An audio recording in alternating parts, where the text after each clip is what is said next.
Let me be real with you right now. And I mean really real. Not the variety of real number that makes you spirit good in the moment, but leaves you broke and confused 10 eld from now.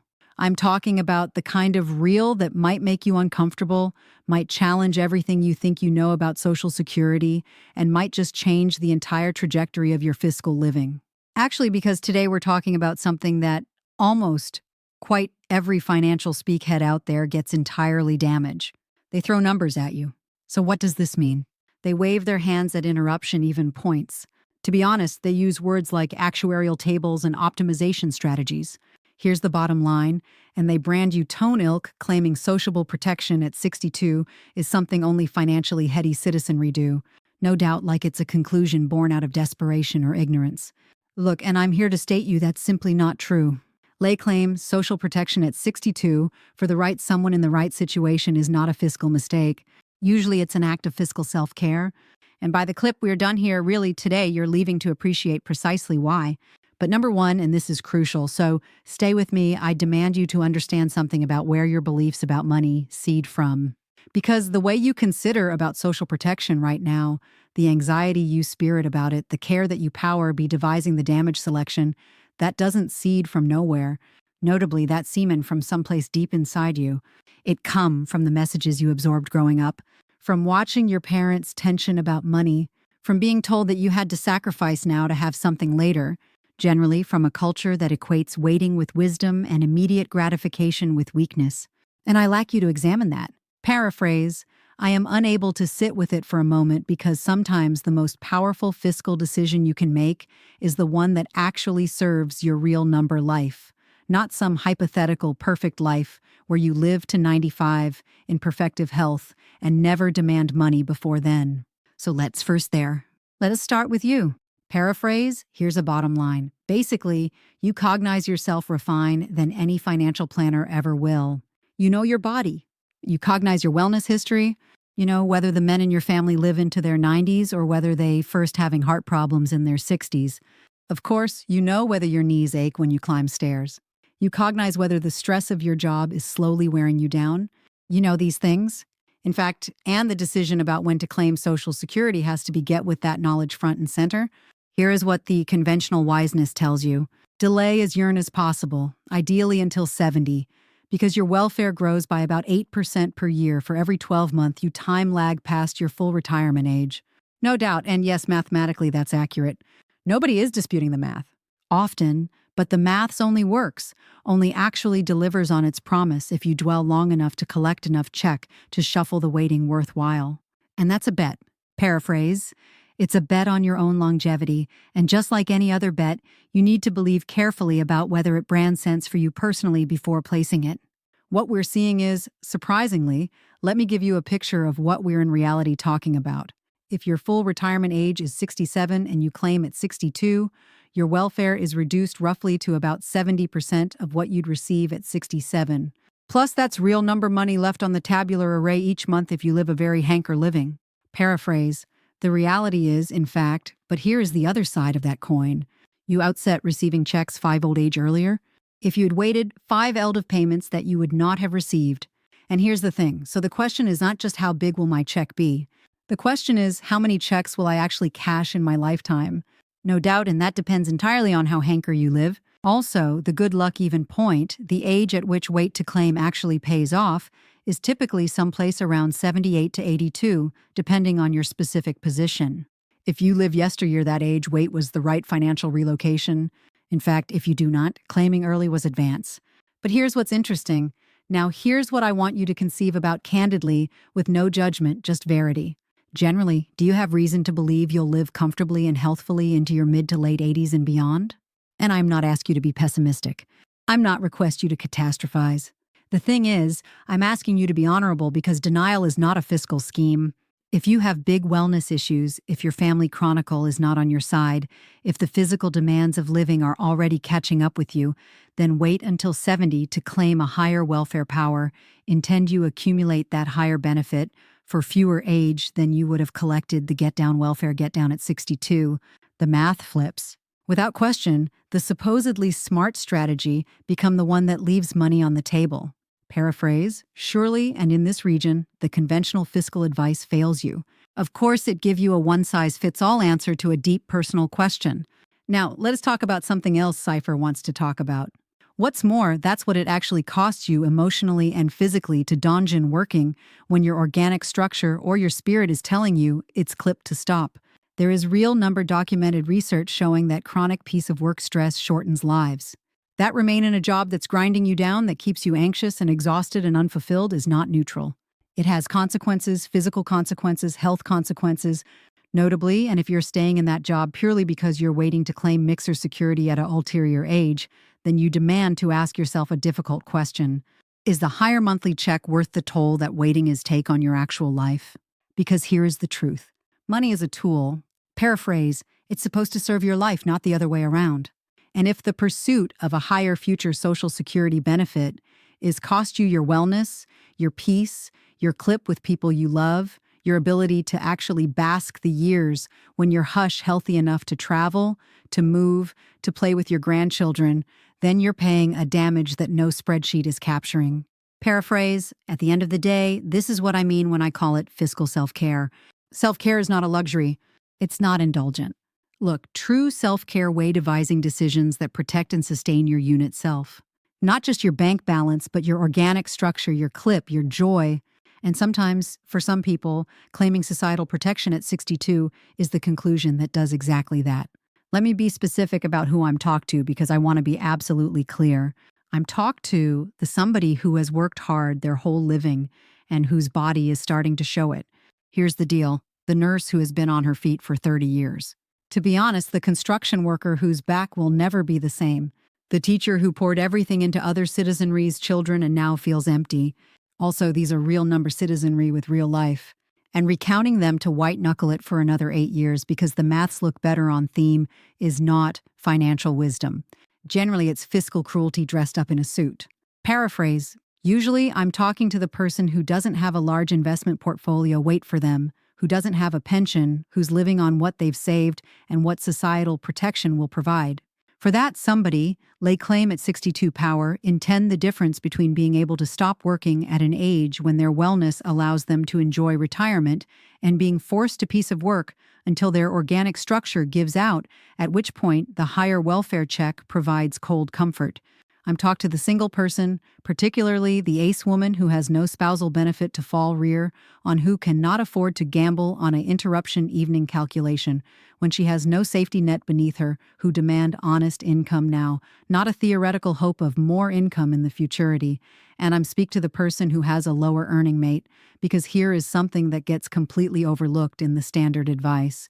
If you have a spouse with a significantly get-down net profit record, having one of you claim early while the other time lag can in reality be a hurt strategic relocation.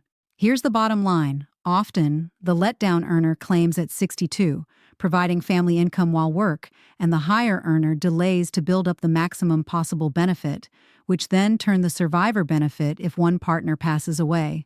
That's not reckless. That's thoughtful. That's real planning. Now, I, besides, lack to talking to you about something deeper because we cannot have an honest conversation about money without talking about the emotional relationship underneath it. So many citizenry delay claiming Social Security not because it's really the right fiscal conclusion for them, but because of care, fear of making the wrong selection, care of being judged, concern that some way claiming early means they failed, notably that it way they didn't plan well enough, that it's an admission of defeat or failing. What's more, and I want you to hear me say this clearly, there is no impuissance in making the pick that's right for your existent life. There is no failure in taking money you earned that you paid into your entire work life at the time that service you topper. You spent decades contributing to social protection. This is not charity. This is not a handout. What is your money, and you have the right to access it in a way is that makes signified for you. Interestingly, the shame and the fear around this decision that's worth examining. Where does it come from? Is it coming from a place of genuine fiscal analysis? Or is it coming from an internalized belief that you don't deserve to slow down, that you have to keep sacrificing, that picking something now instead of waiting makes you financially irresponsible? What's more, because sometimes the most financially responsible thing you can do is halt least fear, thrust your conclusion, and get go letting wisdom drive them instead. And wiseness begins with knowing yourself, cognize your situation, and having the courage to brand the choice that's right for you, even when it doesn't match what everyone else is doing. Let me give you some practical things to think through as you shuffle this conclusion. Because I want to spring you a framework you can actually use. Here's why this matters. First, aspect at your health and your home story with complete honesty. Have a real number conversation with your doctor about your long-term wellness flight. Don't sugarcoat it. Get the information you need to shuffle a realistic assessment. If your health is excellent and your family history suggests sort of longevity, weight may genuinely pay off for you. If your wellness is compromised or your household history raises concerns, the calculus is different. Second, look at your financial need. Right now, not in the abstract right now. Of course, do you have enough to inhabit on comfortably without social protection while you hold? To be honest, do you have at least 8 months and ideally more of living expenses in a safe, accessible account? Because if lay claim societal security at 62 means the difference between having a fiscal cushion and having none, that protection has real number tangible value that doesn't show up in the break flush calculation. Third, consider about what you actually lack to do with your retirement old age. Not what you're supposed to lack, not what looked good on paper. What do you in reality lack? Importantly, because your early retirement age from 62 to 70 are likely to be your most active, most mobile, most energetic retirement years. If you have things you want to do, places you lack to go, experiences you want to have, that window is real number and it's finite. Of course, taking Social Security at 62 and funding a vibrant, engaged, early retirement might deliver far more existent value to your life than squeezing every dollar out of a delayed benefit. Fourth, consider your work position honestly. Paraphrase, if your net income exceeds a certain threshold, if you're still working and claiming before comprehensive retirement age, social protection will reduce your benefit. This is something you want to factor in. Here's the deal, if you're not working or if your earnings are below that threshold, this concern doesn't apply to you. So what does this mean? Fifth, I intend, and this is essentially critically significant, appreciate the rules around subsistor benefits if you're married. Surprisingly, the higher earner is benefit when they, more or less, die, becomes the benefit the surviving partner receives.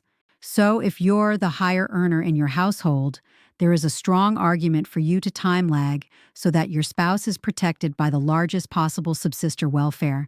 Paraphrase, getting early may make perfect sense while your higher clear partner waits. Paraphrase, now here's where it gets good. Now I want to address something that I cognize is going through some of your minds right now. Also, you're thinking about the taxes. So what does this mean? Look, you're thinking about whether societal security income will push you into a higher tax bracket, especially if you have other income sources. Paraphrase, interestingly, and yes, this affair, and yes, you need to believe about it. Often, but don't let tax complexity paralyze you. To be honest, get help from a tax professional if you demand to. Basically, as a ground to avoid making a decision altogether, run numbers for your particular position, but don't use the fear of tax. Info is power. Sometimes get the info, then brand the decision. And while we speak about info, I like to say this. Think about it this way. Indeed, go to the Mixer Security Administration's website and get your earnings argument. Plus, look at what you're in reality projected to receive at 62, at your extensive retirement age, and at 70. Clearly, these are real numbers for your real number situation, not generic examples. Don't make this decision based on what someone else's welfare looks like. But here's what's interesting. Make it based on what yours looks ilk. Let me put it this way. No doubt, I too want you to conceive about something that rarely acquire discussed in these conversations. And that's the psychological value of financial certainty. Honestly, there is something deeply stabilizing about having a predictable, reliable income stream that you cognize is coming every ACE calendar month and that you cannot outlive. The truth is, sociable protection is one of the only guaranteed income sources available to most Americans. It doesn't go down when the market crashes.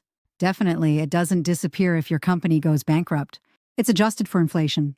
It's there. Truth is, and for some people, the peace of mind that comes from having that check advent in, from cognize their baseline is covered, from being able to breathe, that's priceless. The stress reduction, the ability to so pour at night, the freedom from financial anxiousness.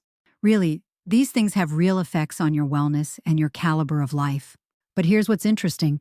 You cannot put a clam figure on them, but they're real number, and they belong in this conversation. Usually because the opposite is also true. Obviously, if you're stressed and nervous because you're depleting your savings while you wait to claim, because you spirit, you have to, if you're working yourself into the ground, paraphrase, that stress has cost you something if you're living in a constant state of fiscal fright. Let me put it this way. Plus, it's costing you your wellness, your happiness, your relationships, and no hold-up benefit assay is worth that price. Paraphrase, I do not come back to something I said at the beginning because it's the foundation of everything I've shared with you today. You're worth more than your money.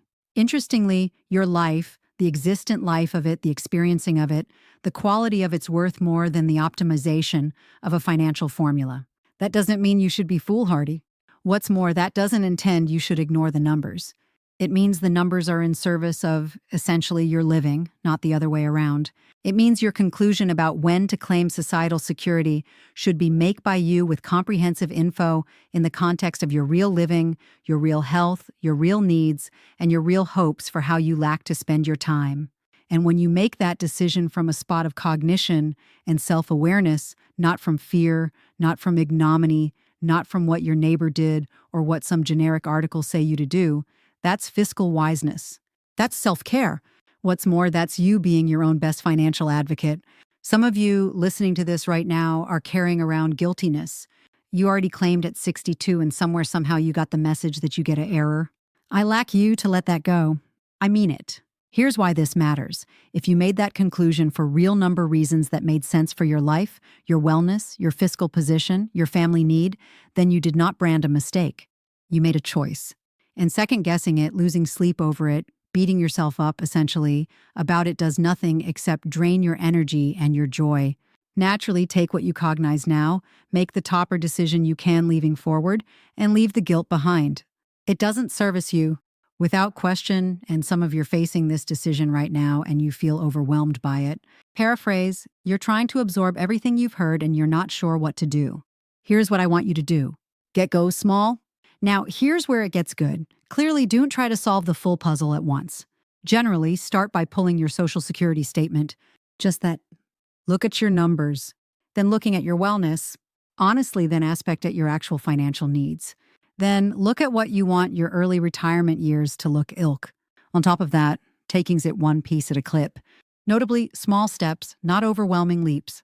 You can do this because here's the most important thing I lack you to walk away with today. You already have everything you essentially need to make this decision. You have your own living chronicle, your own wellness noesis, your own fiscal reality, your own signified of what matters to you. Actually, you're not dependent on a fiscal expert to tell you who you're or what you demand. You know those things. And the most powerful fiscal relocation you can shuffle is to trust that knowledge, get the info you want to supplement it, and then brand the decision that's right for you, not for someone else's version of you. Claiming Social Security at 62 is not giving up. Paraphrase, it's not settling for the right person in the right situation. It's choosing yourself. It's pick out your wellness, your clip, your freedom, your peace. Also, it's recognizing that the point of financial planning is not to die with the biggest possible uncollected benefit. The point is to dwell your life well on your terms with the resources that are available to you. The thing is, and that's the most powerful act of financial self-care there,